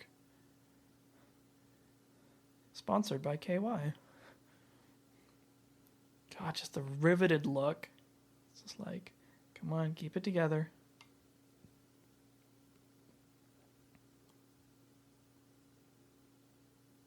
Yeah. The alien here doesn't seem too active. Yeah, it's like, well, what's it thinking? Why isn't it coming after me? Yeah, what is it doing here? What's its motivation? Is it full? Is it tired? Is it dying? Is it fucking with me? I love how this spacesuit bears no relation to the other ones. Doesn't it? I think it's actually the same design, just like super clean because it's been in a closet the whole time. Is it? It's very similar, I think.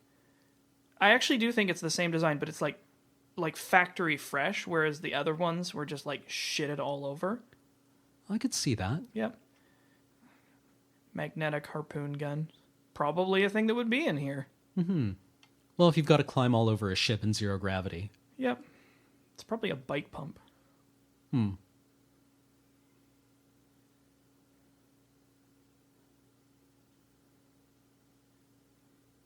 Sounds like a Voight Kampf machine running. Yeah, or no, something ticking over. Thing. Yeah, I'm not sure why there's a strobe here. It was like this is just like a thing that.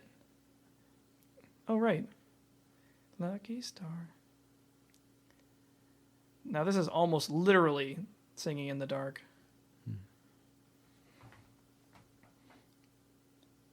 Yeah, she has a plan here that we aren't quite privy to yet, but we're starting to get it.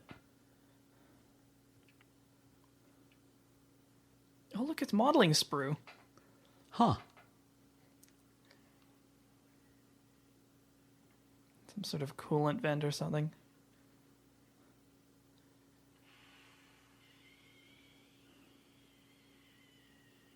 Gotcha.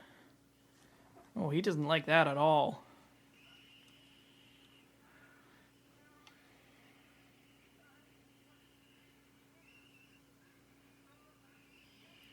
Hold. Hold.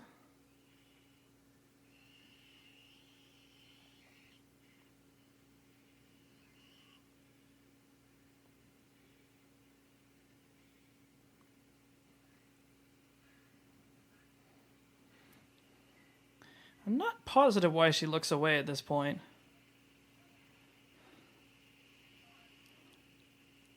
Wouldn't you? Yeah, maybe. All she needs to do is hit the button, right? She doesn't Yeah. need to be looking at it to do that. Yeah. Oh, that's a good shot. Boof. Give me a break. We anticipated this contingency. Doof. Hi. I'll get in here. Yes, you will.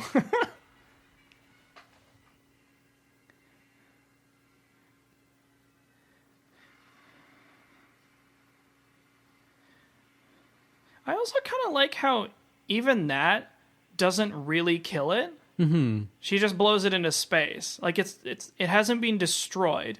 It's just finally away from her. Yeah. Sort of, giving us the impression that, maybe it was actually just like indestructible. Yeah. Not literally, but it's just like that. We couldn't kill it. No. This was, the best we could do. We blew up the ship, threw it out the airlock, and then blasted it in the engines. Mm-hmm. And it's probably still following her. Yeah. At a slightly reduced speed. Yeah, pretty much. Also, I just noticed she got her cat out again. Because it's like, yeah, I think I could use some comfort right about now. Yeah. In 37 years. Hmm. Was it 37? 50? 57, yeah. Yeah. It's going to be a while. Or 67 years? Yeah. I think it was 47? We'll figure that out. Yeah, we'll come to that. Yeah. Spoilers. Turns out the sequel to this is also quite good for completely different reasons. Mm-hmm. Whew. Well, there you have it. Alien. Good thriller sci-fi. Yes, fantastic movie. Mm-hmm. So, thanks for joining us today. I guess we should probably let the credits roll. Yeah, thank you for listening to us, and hopefully this becomes a regular thing. Mm-hmm. Yeah, I don't know how long these credits are. Indeed. That guy's name is Seymour. More like Seymour Butts, right? I'm so sorry. Yeah, there's Giger. Giger? I think it's Giger. I think so. Giger. I had read somewhere that the alien head was originally there's a clear one that's fairly famous with a skull suspended in it. Oh yeah. But apparently one of the early designs was that it was going to be full of live maggots. Oh, that is wow. And they tried, but under the studio lamps, the maggots just they died. Just boiled. Yeah. That's unfortunate. You could probably do that effect now. Mm-hmm. And it would be really horrifying. I don't know. I wonder if that would be like going too over the top. Possibly. Just Probably. Yeah, but maybe that works. There's probably like not too many people on this movie. I wasn't born when this movie was made, but like you don't have the entire CG department back then. Which is just like 50 hojillion people. And the credits go on for like 7,000. Oh, yeah, there you go. Yeah, concept artist. Mobius. Man, that guy does some cool designs. Mm-hmm. Even if you don't know who Mobius is, odds are you've seen a lot of his work. Yep. I strongly recommend that you check him out. And Giger's work. Watch out for Satan dicks. Yeah. Just so many Satan dicks. Wall-to-wall penises. Yeah. He also worked on Dune. Yeah, he was responsible for a lot of the Harkonnen designs. Big, weird, crazy stuff. Helen Horton. Danger. The cat trainer. Dolby Stereo. Sick rips. John Hurt.